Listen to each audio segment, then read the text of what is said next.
দীর্ঘ ক্লাব ক্যারিয়ারে এমন বাজে দিন আগে দেখেননি ব্রাজিলিয়ান সুপারস্টার নেইমার। ব্রাজিলিয়ান সিরিয়াতে সোমবার সকালে ক্যারিয়ারের সবচেয়ে বড় হার দেখেন তিনি। ভাস্কো দা গামার কাছে ৬-০ গোলের বিশাল ব্যবধানে হেরেছে নেইমারের সান্তোস। ম্যাচের শুরুটা অবশ্য দুঃস্বপ্নে মোড়ানো ছিল না সান্তোসের জন্য। এক গোলে পিছিয়ে থেকেই প্রথমার্ধ শেষ করেছিল তারা। তবে দ্বিতীয়ার্ধে ভাস্কো দা গামার ফরোয়ার্ডদের আর আটকে রাখতে পারেননি নেইমাররা। এলোমেলো রক্ষণের কারণে একে একে ৫ বার নিজেদের জালে বল কুড়িয়েছেন সান্তোস গোলকিপার। ভাস্কোর হয়ে জোড়া গোল করেছেন ফিলিপে কুতিনহো।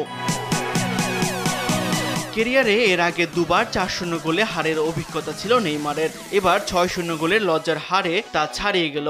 এমন হারের দিনে নিজের আবেগ ধরে রাখতে পারেননি নেইমার দা জুনিয়র। মাঠের মধ্যে কান্নায় ভেঙে পড়েন তিনি।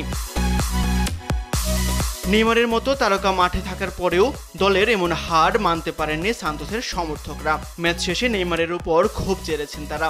ভক্তদের সমর্থন করে নিজের হতাশা লুকাননি নেইমার দা জুনিয়র। আমি লজ্জিত। আমার জীবনে এরকম অভিজ্ঞতা কখনো হয়নি। দুর্ভাগ্যজনকভাবে আজ হলো। আমাদের পারফরম্যান্সে আমি পুরোপুরি হতাশ। সমর্থকদের প্রতিবাদের পূর্ণ অধিকার আছে, অবশ্যই সহিংসতা ছাড়া। কিন্তু তারা গালি দিক বা সমালোচনা করুক, সেটা তাদের অধিকার।